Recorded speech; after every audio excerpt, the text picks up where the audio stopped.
A lot of times we want to say, well, this person was the victim and this person was the aggressor. Inherent contradictions of his position as a Cherokee leader who was just removed from his land and a slaveholder. Like he wasn't white enough to not have his land taken.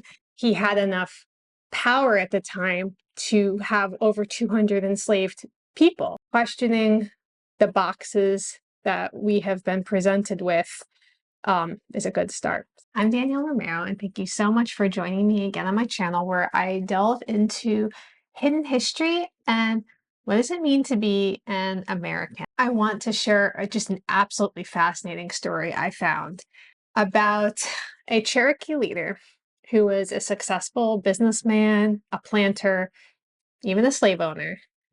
And his story was full of so much complexity and, to me, contradiction.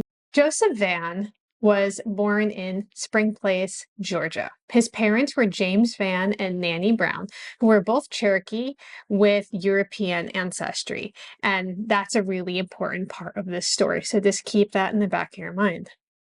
Now, his father, James Vann, was a prominent chief in the Cherokee Nation, and he was a man of influence and power. He had multiple wives and children.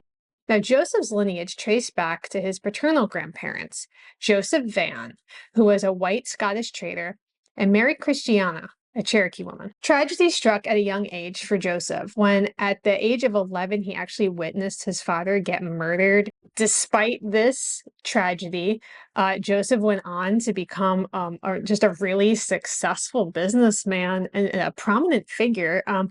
He did so well for himself that he actually is kind of called Rich Joe Vann. My understanding is that because of the way the Cherokee handled allotment after his father passed away, it was the wives who got the land. I might be wrong on that.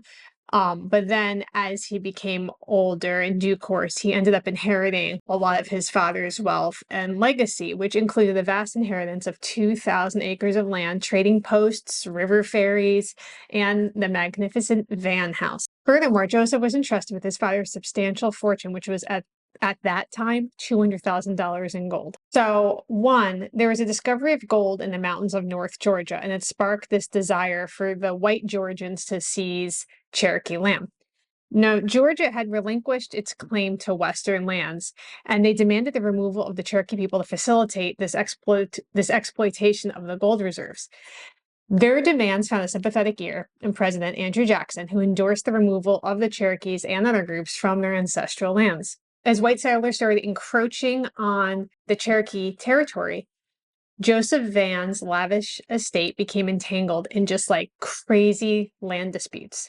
With, at this point, over 800 acres of cultivated land, numerous cabins, mills, trading posts, and an array of valuable possessions, his property stood as a testament to his success and to the prosperity of his Cherokee community. The situation escalated, however. Joseph had employed a white man named Mr. Howell to oversee his affairs at the plantation because Joseph Vann also had enslaved people working on his plantation. Now, Georgia had just enacted a law that prohibited Cherokees from hiring white workers. Now, remember we talked about Joseph Vann's ancestry. Was he Cherokee? Yes, 100%. But did he have white European ancestry as well? Yes, he did.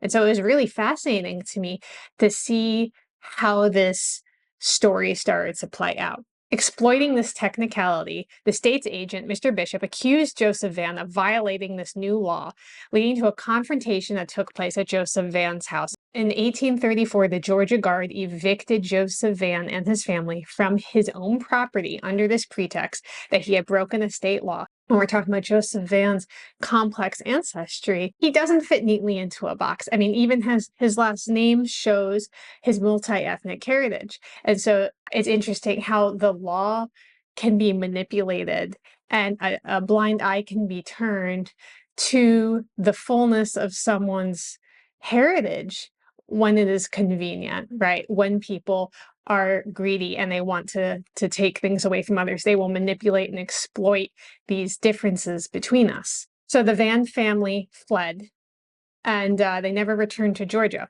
He relocated his 2 wives, his children, and all his business operations to Tennessee. And there he established another plantation on the banks of the Tennessee River. However, the Cherokee people were facing challenging times. In 1830, President Andrew Jackson had successfully pushed for the Indian Removal Act, which authorized the forced removal of these Native American people from their ancestral lands in the Southeast.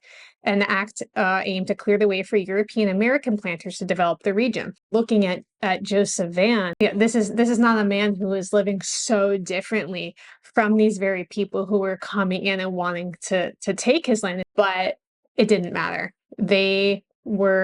These people were determined to just take. So the plantation that he started in Tennessee became part of a harvest settlement called Vanstown, which would later evolve to Harrison, Tennessee, and is now actually under the Chickamauga Lake, so it's totally underwater. But the settlement at the time, its significance really extended beyond Joseph's business ventures, became a testament to the resilience and adaptability of the Cherokee people during this tumultuous period. He quickly became known as Rich Joe Vann due to his amassed wealth and thriving enterprises.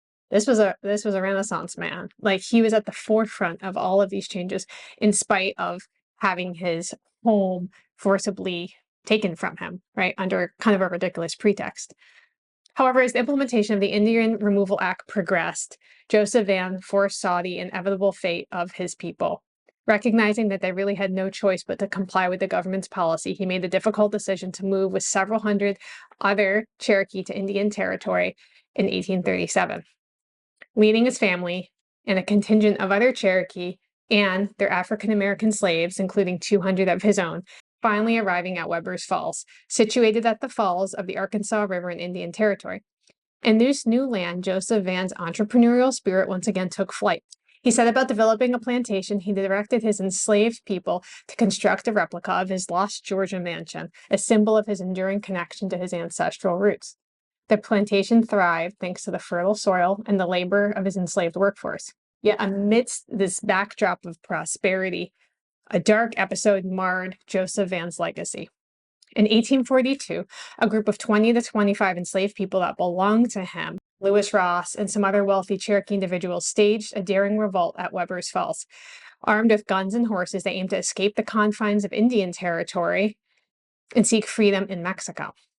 Along their arduous journey, they encountered 10 more fugitives in Creek Territory, swelling their numbers. However, their bid for freedom was short-lived. A small party of pursuers engaged the fugitives in conflict, resulting in the death or capture of 14 enslaved individuals.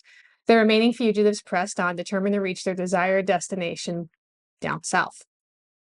Yet their hopes were shattered when a 100-man armed militia organized by the Cherokee Council recaptured them. 5 of the fugitives were executed for killing 2 of the slave catchers during their escape, an act born out of desperation to free a slave family who was being returned to Choctaw Territory. As for Joseph Vann, he grappled with the consequences of this revolt. Recognizing the precarious situation, he put his surviving enslaved men and women to work as crew members aboard his steamboat named Lucy Walker, which is named after his beloved racehorse. The Lucy Walker symbolized both his resilience in the face of adversity and the inherent contradictions of his position as a Cherokee leader who was just removed from his land and a slaveholder. Tragically, on the fateful day of October 23rd, 1844, when the Lucy Walker was departing from Louisville, Kentucky, bound for New Orleans, one or more of the boilers on the steamboat exploded, causing its utter destruction. The majority of the passengers, including Joseph Vann himself, perished in this tragic accident.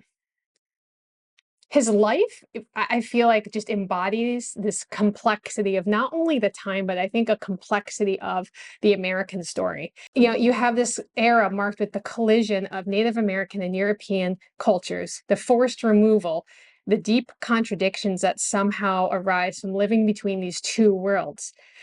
You know, you have this man who he's Cherokee, right? He's from a prominent Cherokee family, and he holds an esteemed place in the community like his father. At the same time, like, he wasn't white enough to not have his land taken, and yet at the same time, he had enough power at the time to have over 200 enslaved people. I think a lot of times we want to say, well, this person was the victim and this person was the aggressor.